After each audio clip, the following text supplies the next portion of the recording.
welcome to Mornings with the Focus, joined by Justin Walters. I'm Wilson Tarver Jr. Look, we're going to get to the first Sunday of the regular season in just a bit. But first, WNBA Finals.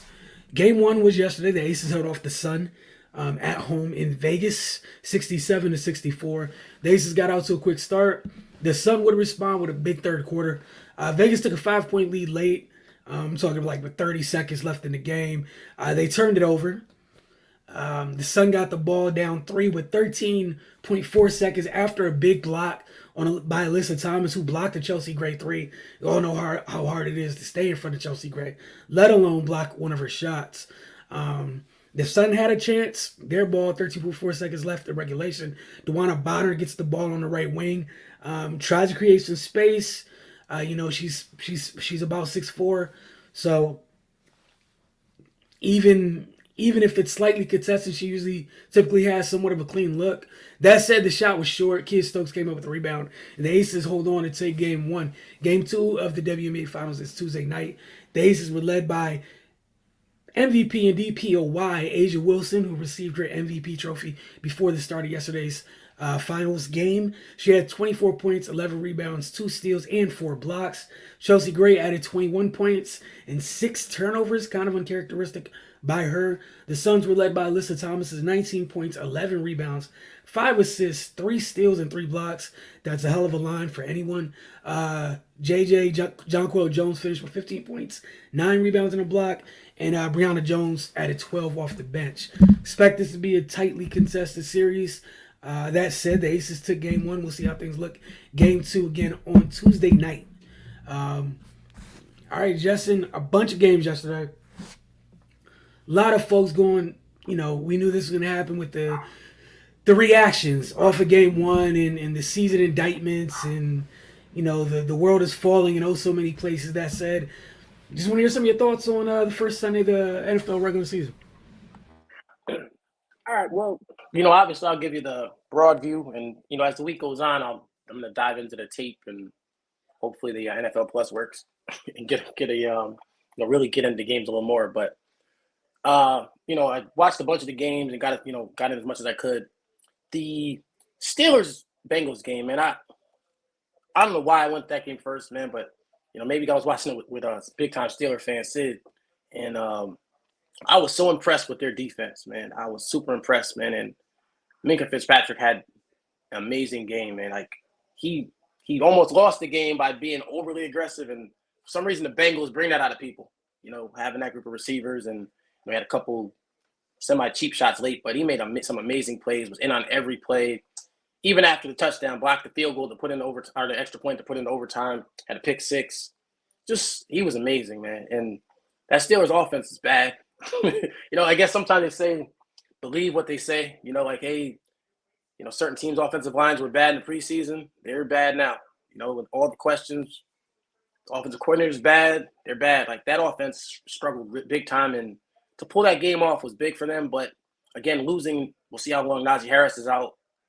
I think he hurt his foot. And then it looks like Watt might be out maybe for the season, maybe 12 weeks or something like that. So it was a costly win for them, but to pull that game out, they looked like they really wanted that game, and they should have won that game by 20, to be honest with you. But, seeing the Bengals struggle, and again, Jamar Chase is amazing. Jamar Chase is a beast in every way, but they lost T. Higgins. I don't know how I think that might have been a concussion or something. But again, guys like Burrow, man, as good as they are, it's a thin line sometimes. When you take chances and you have that confidence, sometimes that ball bounces your way and sometimes it doesn't, and they don't have the extreme physical skills to pull off certain things, but that confidence is dangerous. It's a double-edged sword. And, you saw some of those things go against them yesterday, and I'm sure they'll be fine. But, just to see that, I thought Mixon played real well. Obviously TJ Watt had a great interception and got pressure with most pressure mostly all day. So, the Steelers, they played really well. The Eagles Lions, man, that ended up being a shootout. I just worry about the Lions. Are they going to be a team that finds a way to narrowly lose a lot every week? That's my concern with them. I think the talent's there. I think they have a bright future, but learning to win is a lot harder, or learning to not lose is a lot harder than you think. That thing of here we go again, or starting slow and finishing strong, or starting strong and finishing weak. Like that's hard to break that. And I worry that that's going to happen with them because you see the talent. DeAndre Swift had a great game. Goff had a rough first half and stepped up in the second half. The Eagles looked unstoppable, but again, I'm not going to make that the thing of the season. They're not going to be this high-flying offense. I don't believe that, but I think they're going to, you see the importance of A.J. Brown and what that does for Jalen Hurts having a physical target. Now you can make those throws across the middle and, even sometimes contested throws because of him being able to use his body to create space and make certain catches, and he's tough to tackle. It was good to see them use Miles Sanders the right way finally. He was all the running backs scored touchdowns, but he looked good, and that offensive line's dominant. Their defensive front was up and down. We expected more from them. Bradbury got a pick six. I think, again, they started strong, and then just later in the game, they really struggled defensively. So it'll be interesting to see what they do moving forward, because as the competition picks up. But, they lived up to the hype for 1 week at least. San Francisco, Chicago, that was the game I kind of wanted to see, but not in that weather, like that.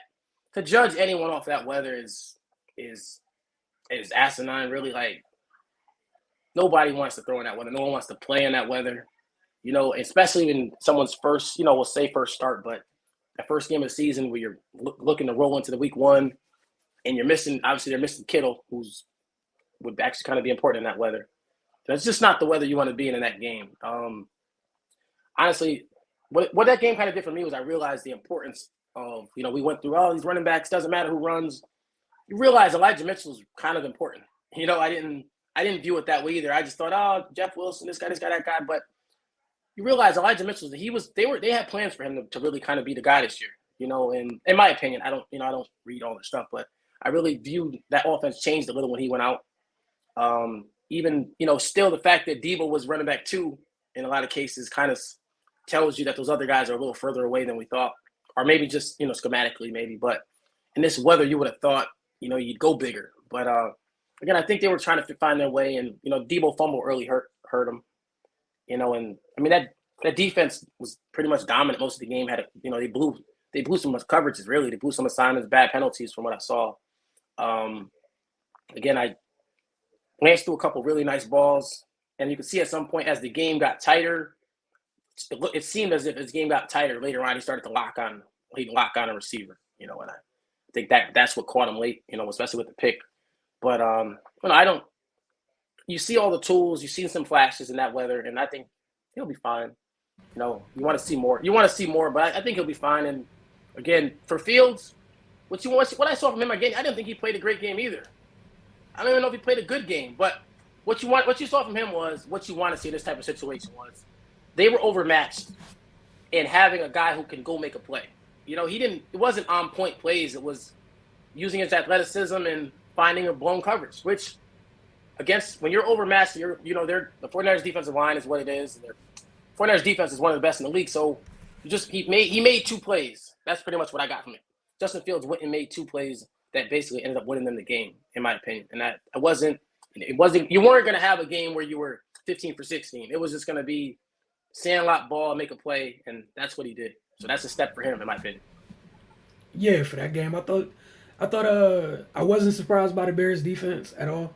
The conditions were the conditions.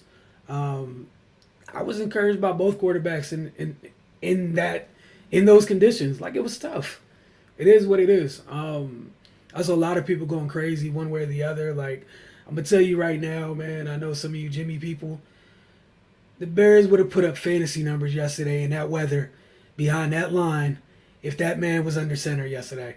There were so many times where if that kid wasn't back there to make something out of nothing, it would have got bad. And that was literally the case for both of them yesterday.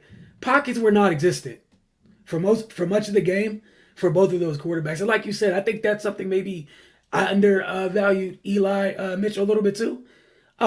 There's a gap between him and everybody else. Because it went from a well-oiled machine until the moment he got hurt. And then after that, oh man, things got really interesting. And I also think, like, with the Jeff Wilson Jr. thing, I wouldn't be surprised. Like if Eli is out for a while, I wouldn't be surprised if it turns into I think Jeff might get the first crack at it. We're really close to seeing Jordan Mason and TDP. I think, and I don't think TDP or Danny Gray was active yesterday, and I think that might be the last time you see that they're both inactive for this season. And also, just to keep it like just to make it real simple, you can't have that many penalties. That's it. Like it's disgusting. It was bad football. They were very undisciplined, and maybe they should have played some starters in the preseason. That's what it looked like. Just to be completely honest, like it looked like one team whose starters got reps in the preseason, and it looked like another team where not so much. Be real honest, just not so much. Stuff was clunky at times, especially late in the game. Why was it clunky? Yes, we could, and the quarterback gets to share the blame for sure. But there was a bunch of drops. There was one play where I think it looked like Chicago was in zone. And Trey threw behind Jennings. I think he expected Jennings to stop. Like it's in his zone. Sit down right there. And he kept going. Just clunky. But again, I think you and I both talked when the Bears had this draft class. We were excited about what they had because they essentially filled out their defense. So I wasn't shocked from that point at all. That said, there were plays to be had, missed opportunities. Let me start with the Debo fumble. And I wouldn't be shocked if Debo doesn't start looking like Debo till like week 4 or something. The man held in, whatever, what have you. He's not who he is right now. Still no excuse for the fumble. But look, good win by Chicago. But yeah, y'all are having some of these things being said already. Very interesting off week 1. But I just wouldn't take it too much further than that. Like I think it was 2 good defenses and 2 young quarterbacks in really trash weather conditions. That's it. And mind you, both of the plays that Justin made came after it were drives that were extended by penalties. Take away the penalties, neither one of those plays happened. But again, credit them for making them happen. Everybody can't make those plays. And that's what makes the kid special. So that's what I'm never going to take away from him. Somebody else under center, yeah, they probably have 0. Like I think one of the most, even the broken plays, the most impressive play of the game to me by Justin was, I think it was a play action boot. He comes out the play fake and turns, and Samson Ebukam is just sitting right there. Gets a clean shot. Justin makes a miss. Like, dude's special. Dude. And that's all I saw, I think, for both of them. At times was both of them making something out of nothing over and over and over again, giving their offensive units a chance. And for the most part, like, both of their supporting cast kind of shaky yesterday in the weather, to say the least. What's up, Sid? He said Minkah is the best trade in Steelers history. Bro, look, it's looking that way. I ain't gonna lie. It's looking that way. Pay that man whatever he wants. Whatever he wants. Whatever he wants. He deserves it. And the craziest part is, if TJ, God forbid, is out for the year, the price going up. I think he already got paid. Well, hey, look, they're lucky them because you got it for a bargain. Right. Because if TJ's out for the rest of the year, your defense, you expect that like the back end's gonna have to step up more to make up for losing TJ Watt. I know you didn't get to this game. I guess I share the Dallas Tampa game was interesting to me, just a little bit. No, I'm sorry. Was just a little interesting to me is I don't know what the heck they have going on offense in Dallas. I don't know what it feels like there's no clear-cut direction, and they got burned for it yesterday. Because I'm not going to sit here and be like Tampa Bay played a great, clean game or anything like that. It wasn't. They just had an idea of what they were doing. And they were able to stick with said idea. Like Byron Leftwich has an idea. They're able to adapt. And I think even yesterday in a little spurts, I think you saw the benefit of Rachaad White coupled with Fournette. I think as the season goes on, it'll be a nice 1-2 punch. But Tampa Bay defensively, yeah, definitely a solid job. And I don't know, what is your team going to do? I just got to ask, what are they going to do? I mean, if you're asking me for something that I stand by, that I would stand behind, I don't know. But if you're saying what they're going to do, they're going to do. They're not. Listen, I remember a year they were what was it 6-8, and they made it or some record like that, and they trade. Outside looking in, and they made a trade. So there's no way they're giving up week one. You know what I'm saying? And that's the scary thing with that offense with Jerry and them people. Like, they're not giving up. It may not be the move we want. Wouldn't be surprised. Like, everyone's saying maybe, hey, did they call San Francisco? I don't see that. I wouldn't be surprised if they call for Mason Rudolph. Yeah. I don't know why. I really wouldn't. Like, that's the name I thought of.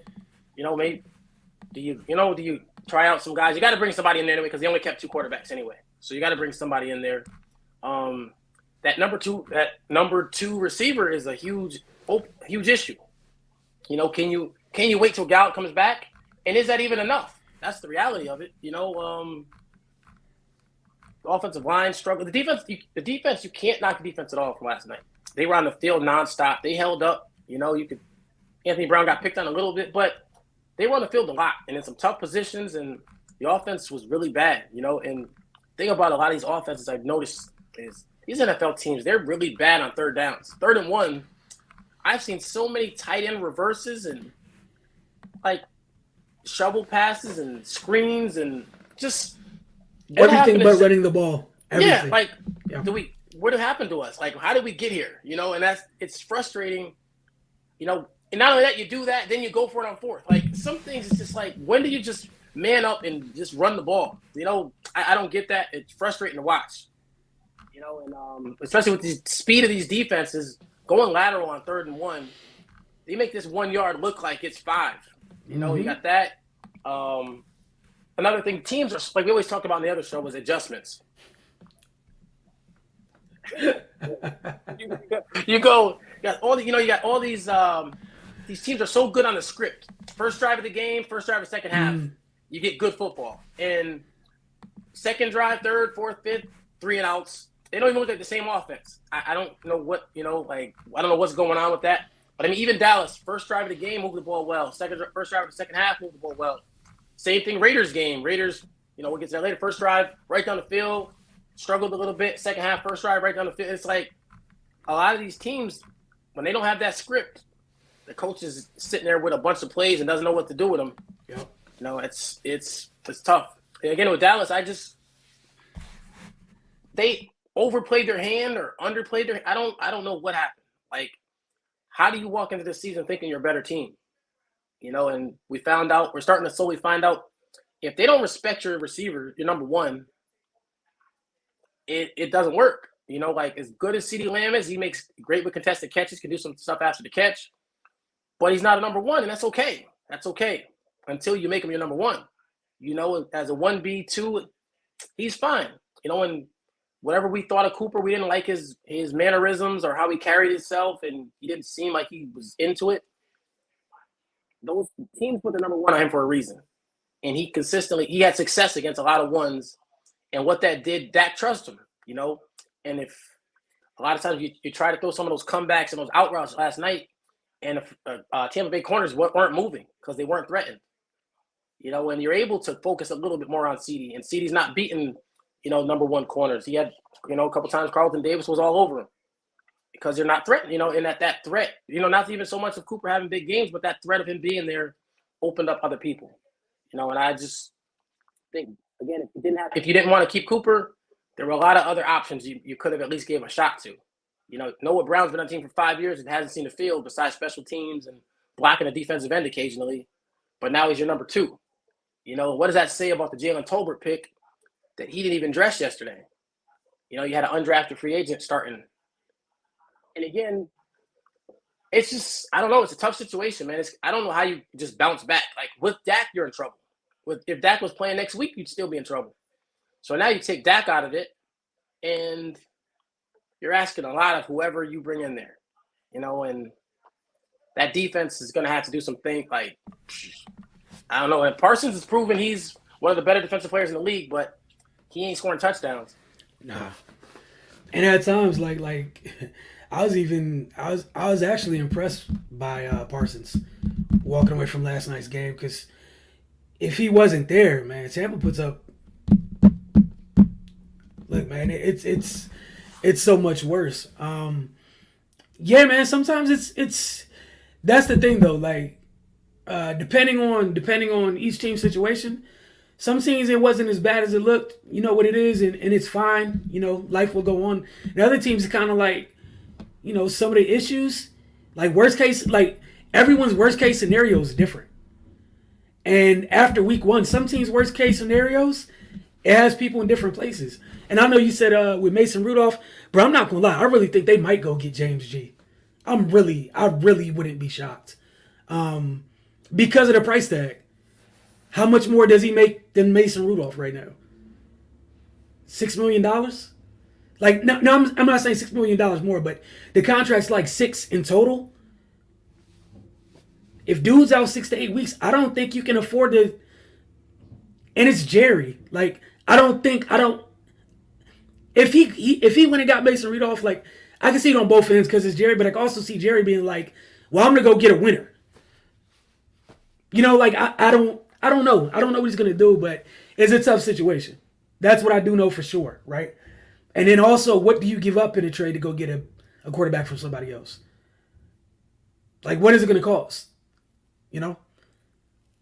So I mean, it'd be interesting, but yeah, I saw some people acting like, "Oh, James, Jimmy doesn't look too bad," and I'm like, it doesn't, but for 6 to 8 weeks, can you afford it? Like another team in another market could probably just be like, hey, whoever the backup is, we'll figure it out. We'll keep going. We trust our scheme. We trust our defense. This is Jerry Jones. He's never he's not about to be out here with his team and have nothing to talk about. So I don't know, man. We'll see. But you're on mute.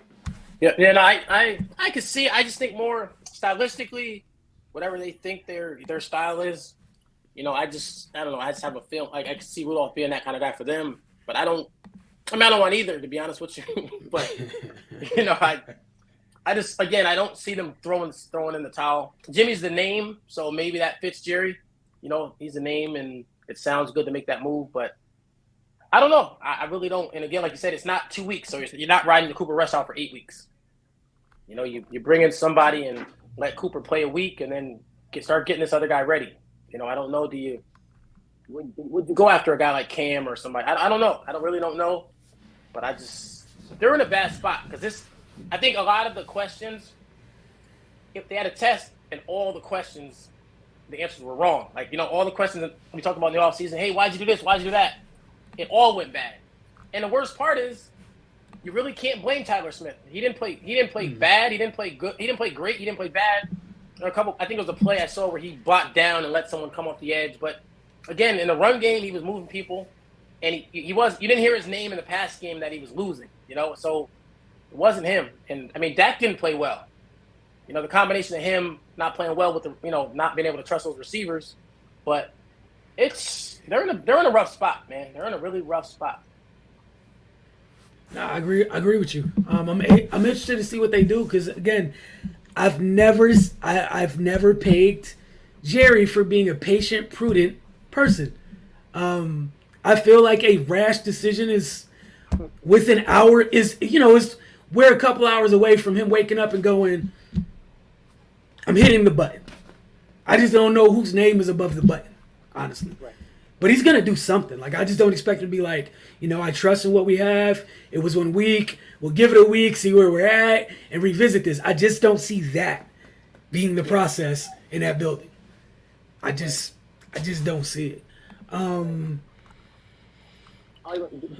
You'll get to the Miami New England game. Yeah. How about that? I think it's weird because, again, I have a couple friends that are Miami Dolphins fans, and I watched the game really just wanting to see how that offense worked.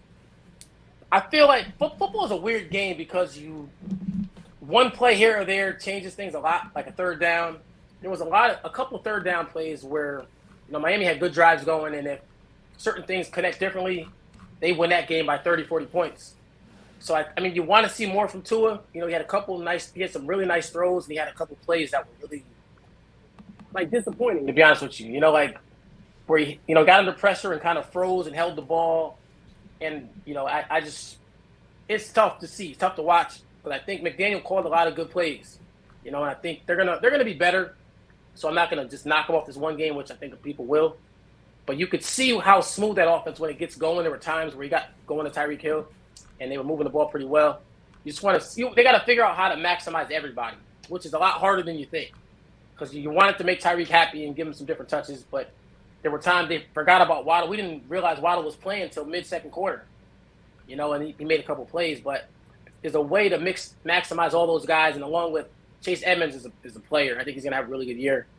Then late in the game, they got Mostert going a little bit. So, I think that offense is dangerous. It was good to see that defense is the same. Even without Byron Jones, that defense was dominant. Pat's defense is solid. They got some players. I think Duggar played a really good game, Kyle Duggar. You want to see offensively what they're going to do. They got a couple of drives going early in that first drive, and then they threw a pick on that drive, which kind of set them back. But, Damian Harris and Ramondre Stevenson are solid backs, but until they're able to really threaten the field, they're going to be in trouble. It's going to be tough. Teams don't respect Mac Jones' arm to that degree, and with no receivers down the field either, at some point you're going to get 8 in the box a lot, and you got to be able to make plays. And I think that those coordinators, still remain to be seen. So obviously right now the arrow's pointing down. Everyone's knocking them, which I'm not going to do that yet, but they didn't really seem real creative yesterday with what they were doing, but that's a tough defense, so I'll just give them that. So, we'll see. But, again, I think Miami's at the point right now where I feel like talent-wise they're in the upper half of the league, but it's going to be up to Tua just to be able to hold his own and make the plays to get them over the 24 to 30-point a game thing, to get them past the better teams. When you're playing a Mahomes, you're playing a Allen, you're playing even a Burrow, like some of those teams, they're putting points up, and he's got to figure out, be able to I think schematically McDaniel's going to keep getting better, but I think Tua's just got to be more consistent with his play. Yeah, I think it was a good start, and I think it was a couple plays where you see why Tyreek Hill's worth the money. They paid him. What you were talking about. And again, this is not a knock on talking about CD or any. This is not a knock against CD Lamb. It's just a knock it's more towards the discussion of when we take young players and put them in a spot that they haven't quite deserved to be in just yet or haven't proven yet. A certified number one does that. And that's what that is, a certified number one. And we see what having something like that, how it takes the pressure off everybody else. Like that is a bona fide number one wide receiver. And you saw the headaches he caused. That scheme is already tough as heck to defend anyways. With those two dudes' speed, it's nuts. I thought it was a solid start. With Tua was 23 of 33. That was a solid start, for sure. They probably could have. I'm sure they probably would have liked to run the ball a little bit better, but I thought I thought they were efficient on offense, and I'm not gonna get mad at them. I can't blame them for anything. You won your first game of the season 20-7. I'm not gonna sit here and get mad at you. Just like with the Bears, however it happened, you started the season 1-0. You did what you set out to do.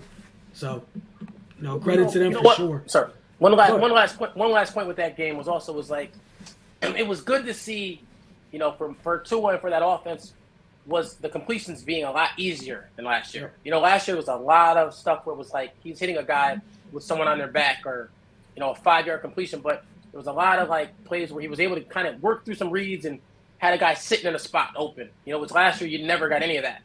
Tyreek Hill creates that because, the fear of his speed. So I think that's only going to get better. When you're able to have Tyreek sit and corners are going to bail, so you're going to have a completion, which is going to help him. I think last year was so much of him hitching and looking and trying to being hesitant to force certain passes. But now you add Tyreek on one side and Waddle on the other, you're going to have those stop routes anytime you want, or slants or things like that. And again, he looked most efficient really when some of the RPO throws were, which is his bread and butter. Some of those were some of his best plays. And as McDaniel kind of figures out what Tua does best and mixing and matching certain things with the weapons, I think the offense is only going to get better. And then not to add to that is there was a point when they realized the defense was dominant. You know what I mean? So it wasn't this thing of we didn't have to take as many chances because our defense is in control of this game. So it's like, let's just keep getting these first downs and get out of here with a win. And I think at some point, I think they kind of hit that as well. For sure. I'm trying to look at anything else that jumped out to me from week one. The Colts and Texans tied. I'm not really getting too deep into that. That was funny. Yeah. What do you think about the Vikings and Packers? You know what? The Vikings, we've always talked about the Vikings having talent. You know, like it's a talented roster, but Kirk's this or this is that. And it's like you got the system where you have Jefferson doing Cooper Cup things with a twist, you know, because of he's a more explosive player. He might be the break some of the records Cup set last year. You know, he made the game look easy. They put him in positions where he could get the work, and it took Green Bay a while before they decided to just leave Alexander on him. You know, early on he had linebackers on him, he had safeties on him, and he was running away from him easily. You know, and then so the combination of those two stars, him and Dalvin Cook, you know, in that offense, I think they have a chance to be a really good team. And again, Green Bay that step back was a little more than we thought. You know, Watson dropped a big pass early, and again, not good considering Rodgers didn't have much faith in them at the beginning. But again, Green Bay, I think they're going to be okay. I think they'll be fine. The defense is solid. You know, after a rough start, they played better second half later in the game, and then offensively, again, that's like we talked about. Everyone not playing preseason, it catches up to you. You know, you sit these guys and you throw them in. They're going to be just rough there. You know, you can try, you can pretend, you can practice, you can do whatever, but you got to play football, especially when you have guys who you haven't played with. Like, they didn't know who their number wide receiver one was, or if they did, Lazard was number one, Lazard, and he got hurt before the game, so he didn't even play. So to walk into a game and just think it's going to click, especially with younger players, it's hard, you know, and that's kind of what happened. Maybe you'll see next week they'll play a little more and they'll work themselves into form, and the defense will be solid. So I think they'll be okay. And the other thing was, like we talked about with the running backs, you know, they're going to run the offense with the running backs, but you still got to be able to threaten the defense somehow. And I think they never really got going. And then with Minnesota scoring early, they didn't get to really lay into the running game and the quick game the way they wanted to. And that, you know, that put them in a bind. But again, Minnesota looks, again, they could be a threat, at least be a threat to Green Bay with the division. And they usually seem to get them once a year anyway. So we'll see if Minnesota can keep it up with the new coach. Yeah, I think that division is gonna be fun this year. Just period is gonna be fun. We told coming into the year, again going back to how we felt on draft day with the Bears and their additions defensively, they're just gonna be fun. It seems like Eberflus, I'm gonna learn your name. I'm so sorry. The new coach has a plan, and I think that goes a long way versus whatever the heck Nagy was doing out there. The defense is going to keep them in games every week. It's just the offense capitalizing, and there's going to be. Look, I think it's safe. It's been a year and it's been one season in a game and regular. It's 18 career games for Justin Fields thus far. Regardless, it seems like no matter what's going on, you can count on one or two plays a game where he's going to do something absurd. But outside of that, they just have to stay on track. I think that division is going to be fun because right now you got the Bears who are built tough. You got the Lions who are built tough. Green Bay's going to be Green Bay. And I know it's only one game, but O'Connell might be the guy who can smooth out some of the edges that Minnesota had. Because they were, for a team that talented, so freaking choppy. And if he can smooth that out, it'll make for a really, really fun division. We'll see where that goes. But again, it was only 1 week. I'm anxious to see how things progress. We got a game tonight. We got Russ taking on his ex-team in Seattle. So Denver, Seattle tonight. Interested to see how that goes. But for the most part, we'll see how this week goes. As far as with injuries, we usually find out more about injuries the day after games for a lot of teams. See if there's any panic moves to be made. But for a good amount of teams around the league, it looked like some teams looked like that was the fourth preseason game yesterday. They just didn't look sharp. Be perfectly honest. And other teams took advantage of those opportunities. The teams that kind of took preseason and played it the right way, they were in more of a rhythm. I feel like they were probably in a better place football wise, period, both physically and mentally, because they played. They played. But again, week one's out the books. Well, we got 17 more weeks of this after tonight's game. So just everybody relax, man. I think a lot of people, I think we saw everyone go nuts in week one last year, and then, as this season progressed, for the most part on both sides, most of the same teams people kind of picked to be in the mix at the end of the season were in fact in the mix at the end of the season, regardless of how it started. So, and also real quick, the Chiefs looking like the Chiefs. So, shocker. Also, the Oakland, what are they called? LA Charger game. Yep.